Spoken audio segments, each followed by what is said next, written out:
Hi everyone, welcome to this reading. I have my crystal ball off to the side, so I will be scrying throughout this message. If you're new to my channel, my readings are a little different. And if you're returning, welcome back. You know how we do. If it doesn't resonate with you, if you're forcing the story to fit, arguing with it in any way, just leave it behind for the people who it's meant for. So, let's see.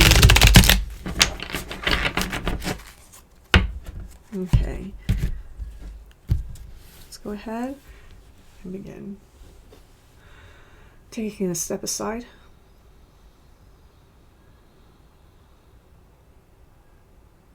And allowing spirit to pass through me.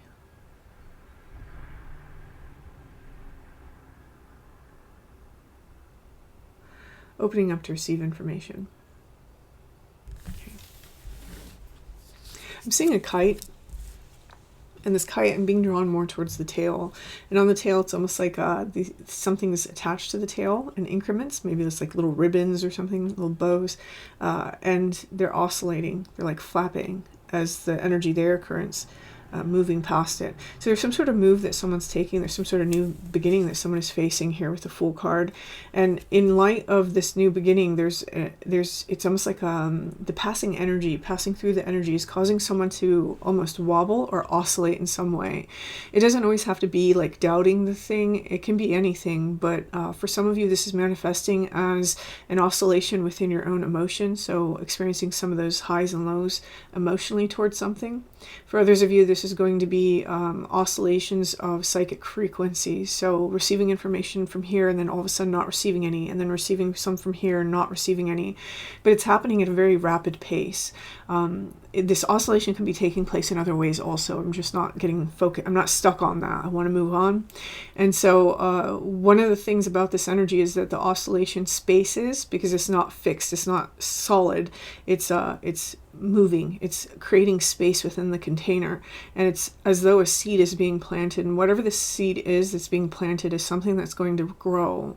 Very interesting. This almost feels like an intervention sort of energy, not necessarily that you need anything to intervene on your behalf, but it's almost like an added extra that comes from elsewhere.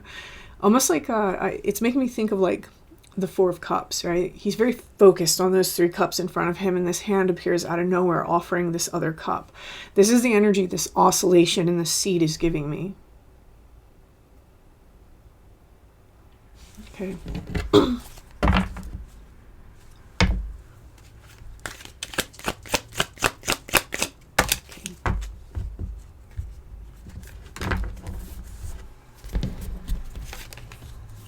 Okay, yep. The moon, it is a hidden activity. It's almost like something that we don't know, something that maybe we don't necessarily have a hand in, but this is something that is creating, again, that oscillation. When we have the tarot, the Major Arcana is mostly constructed out of, it is constructed out of alchemical artwork. And alchemically, the two towers represent the double athanors, meaning double processes. One is heating, one is cooling. And so how this would kind of transfer to a person is, on one hand, you may be very sure about something, and on the other hand, you may be like, oh crap, I don't know. Or you may be torn between two things, or you may feel very passionate about it, and then all of a sudden you feel very cold about it. There's something like that that's taking place here, and it's essentially whenever we have these dual processes taking place, it's making the volatile stable. And that's the symbol of the white wolf. That's what the white wolf really represents. And usually you have the dog there, meaning the merging of the two things. So there's a sense that there's a volatile energy inside of us that through the process of whatever it is that we're going through is trying to stabilize. And this volatileness is leaving space for something else to be injected. And once that stabilizes, that's when something begins to grow. And I'm seeing that here inside this theme with the Six of Cups.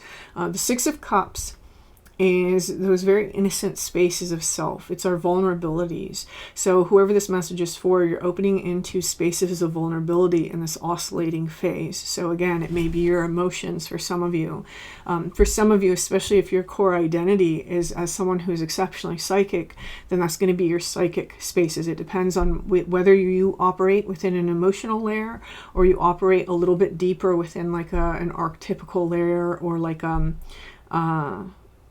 Yeah, okay, I'm being told not to get stuck on that. So there's something here also about entwining and intertwining. There's like an intertwining of energies that's taking place in this layer.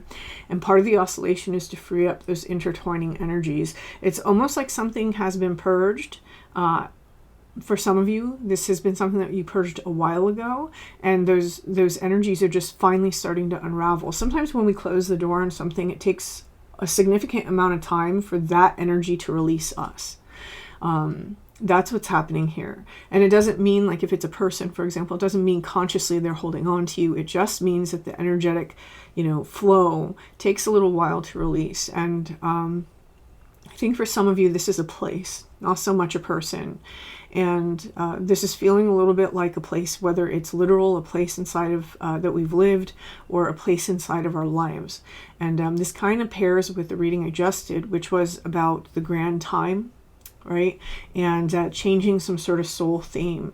You may not have resonated with that reading, but if you did resonate with that reading, you might be resonating with this one also, because there's something here about releasing sort of these residual energies. And as these residual energies leave, they're like weeds, the seed inside the garden begins to grow. And what the seed is I'm feeling very different for all of you, but I'm almost seeing like a bird that's growing wings. So it's like a full-grown bird, and all of a sudden it's just springing these wings. It's actually quite a creepy image, if I'm honest.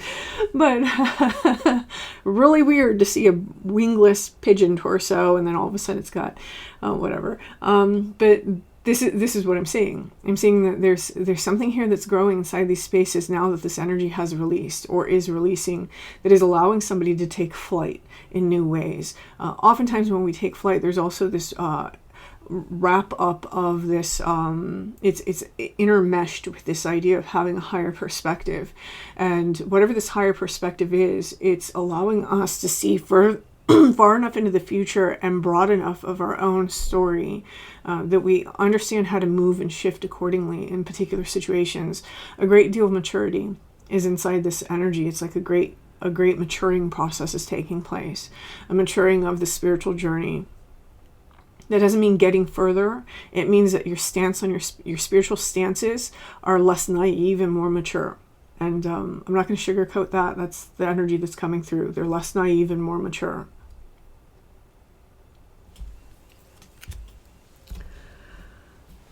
Okay.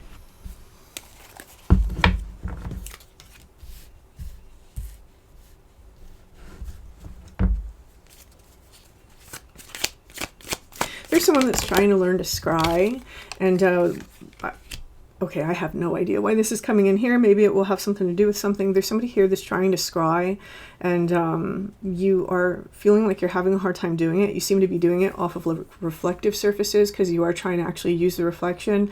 You're being guided. There's a guidance coming through to add an extra layer of symbolism on top of it, right? Because oftentimes what we're doing inside of these practices is we're working symbolically with our brain as well. And so adding an added layer of symbolic representation is going to help your psyche get on board with this. So maybe make like a mugwort solution. Mugwort is something that for for generations has been associated with psychism. So do like a mugwort wash on that item that you're trying to scry off of, or put some inside the water you're trying to scry. I don't know who that's for or why, but there you go. Here we have the Knight of Wands. And with the Fool and the Knight of Wands moving into the Moon card, somebody's worried a little bit that they may have acted too quickly, or too boldly, or reached too high or too far too fast. And that seems to be part of the foundation that's causing this double process to happen. Okay, and here what we have is death. The confirmation is that this is happening so that someone transforms an old energy. Okay, I'll show you these two cards. Because for some of you, you may see symbols in this that mean something to you. Okay, and In this death card, it's interesting because he has this wand that almost has like this end that looks like butterflies. And so again, that idea of transformation is coming in. And with this sort of transformation, I'm seeing that this is happening as a result of the double process, right? And it's also happening because of that seed that's being planted in that space. This is going to be a slow process. It's not like you're going to wake up tomorrow and be like, oh yeah, I feel better, so where's this thing? It's something that's growing slowly over time. It's almost as though what's been planted in is something that becomes a part of your core identity or your character. And this is very beneficial. Whatever it is, it feels very positive. So for example, it might come as an inspiration. Maybe for some of you, as you've released something and now you may be moving towards new things in your life, having a little bit of that wobble, like, oh, am I doing the right thing? And all of a sudden, because you're questioning this, now you're having some sort of inspiration, like, you know, I'd really like to do this also. I'd like to take up like a dance class or something that maybe you don't go and do right away. Maybe there's things you want to do to prepare for that.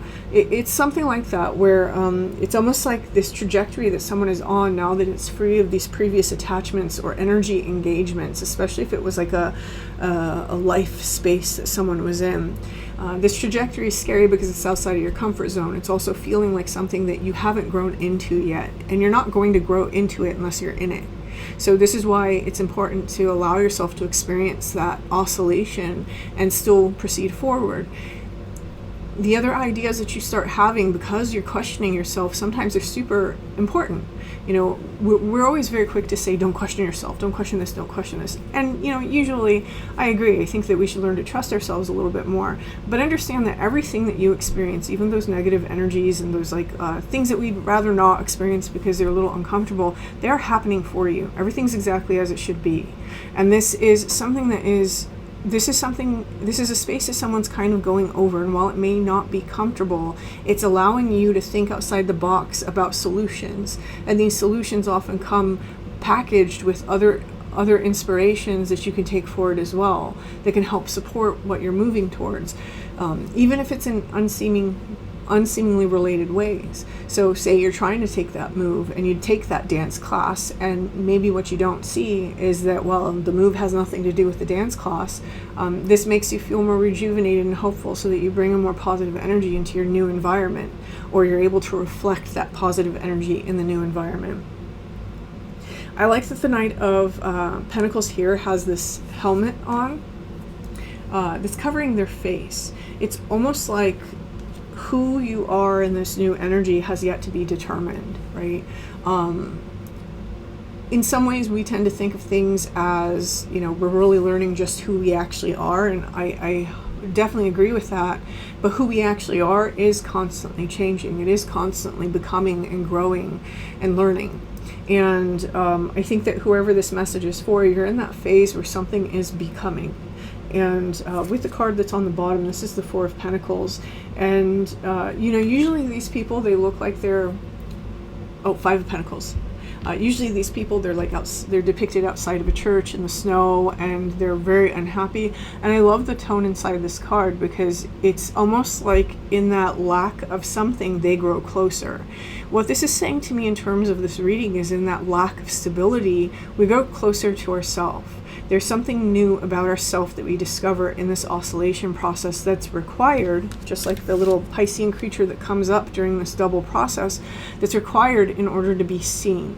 And that's part of the seed. That's part of like what's happening, that's emerging from the space, so that once that solidification takes place, we start to make new growth. We start to expand in new ways while we're moving towards this new energy that we've embarked on with the Fool card.